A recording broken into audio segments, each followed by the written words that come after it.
មកបងនេះគាត់ចង់មកលេង Snow លេងតកកលេងអីអញ្ចឹងណាចាមកអាចមើលវីដេអូនេះបាននិយាយទៅគឺថាមកលេងចាប់ព្រើអីអញ្ចឹងណាព្រោះថាមិនដែលបានស្គាល់ថាព្រើធ្លាក់បែបម៉េចនិយាយពីថាសប្បាយញាក់ហ្មងណាមួយវិញទៀតនិយាយថាតិចដែរនិយាយទៅខ្ញុំអ្នកចូលចិត្តតិចយ៉ាងណាក៏នៅតែតិចដែរចាកន្លែងនេះវិញហាមសោចខ្ញុំណានិយាយថាល្អខ្លាំងហ្មងហើយសោចខ្លួនឯងទៀតជំរាបសួរសួស្តីអ្នកនរគ្នាស្វាគមន៍មកកាន់ Page Mini សាជាថ្មីថ្ងៃនេះខ្ញុំនឹងនាំអ្នកគ្នាទៅលេងកន្លែងមួយដែលសប្បាយខ្លាំងមែនតើហើយខ្ញុំពាក់មួយឈុតនេះទៅគឺថាគេ free តែម្ដងដោយសារតែខ្ញុំស្ដាប់នៅក្នុងវីដេអូដែលគាត់ធ្លាប់និយាយហ្នឹងគឺបើយើងមាន ID វែងជាមួយនឹង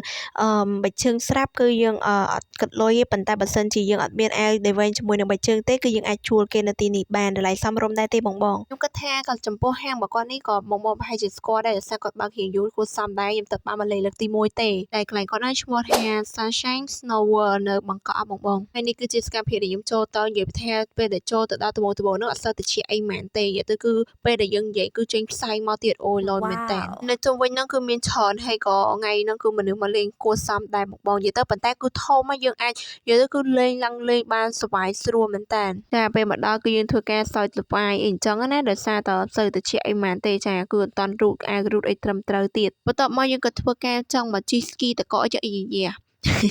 និយាយទៅគឺថាល្អដែរហ្នឹងបងប៉ុន្តែដោយសារតែ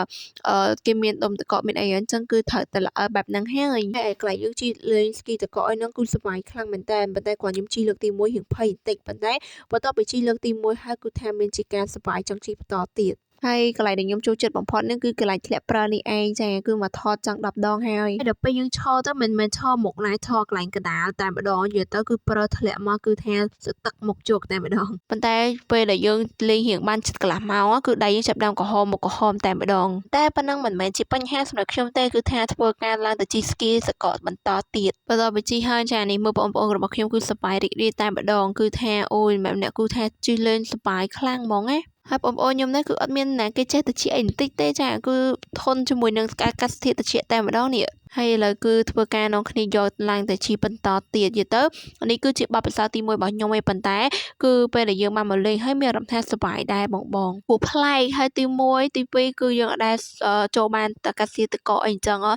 នៅពេលដែលយើងចូលទៅមានអារម្មណ៍ថាសប្បាយថតសប្បាយលេងមែនតើខ្ញុំលេងបានប្រហែលជិត1ម៉ោងអីដែរទេដោយសាររៀងតិចដែរអញ្ចឹងក៏ធ្វើការចេញមកក្រៅវិញហើយនិយាយទៅនេះកន្លែងខ្ញុំលេងនេះគឺសប្បាយឯងបងយើងអាចអូយនិយាយទៅគឺថាធ្វើដៃធ្វើសាយបានមកសេរីហ្មងណាមើលទៅមកក៏ដឹងថាមានស្នាមញញឹមប៉ុណ្ណេះដែរបន្ទាប់ពីយើងធ្វើការជីលេងអីបែបហ្នឹងរួចរាល់ហ្នឹងក៏ធ្វើដំណើរទៅលេងកន្លែងបន្តទៀតកន្លែងដែលខ្ញុំលេងបន្តហ្នឹងគឺនៅជិតកន្លែងធ្លាក់ព្រានេះឯងនិយាយទៅគឺមិនដឹងគេលេងជីមិនទេបងហើយព្រោះជីអត់ទៅចឹងធ្វើការរុញម្ដងនិយាយទៅល្អសើចខ្លួនឯងដែរហ្នឹងនេះមានតែរុញចឹងដែរទៅគឺស្រួលជាង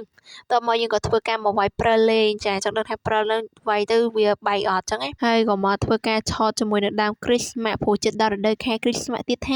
ហើយវីដេអូរបស់ខ្ញុំក៏ឈានដល់ទីបញ្ចប់ដែរអរគុណមកទាំងអស់គ្នាសម្រាប់ការតាមដានទស្សនានៅក្នុងវីដេអូមួយនេះបើសិនជាការនិយាយរបស់ខ្ញុំមានការខុសឆ្គងលើលោកក៏សូមអធិស្ឋានទុកជាមុនផងណាព្រោះវីដេអូដែលខ្ញុំបានបង្កើតឡើងនេះសុទ្ធតែជាការចែករំលែកនិងការផ្ដល់នៅកន្លែងដែលស្អាតជូនដល់បងប្អូនអរគ្នាបានមើលទស្សនាទាំងអស់គ្នាទេហើយក៏ដើម្បីបង្ហាញទៅលើការសើចកំ ប្លែកសប្បាយឲ្យបងប្អូនអរគ្នាដែរអញ្ចឹងអរគុណបងប្អូនអរគ្នាមែនតើជួបគ្នានៅក្នុងវីដេអូក្រោយអញ្ចឹងបងប្អូនកុំភ្លេចចុច like share follow ដល់ page ខ្ញុំអ្នកមួយផងណាបាយបាយ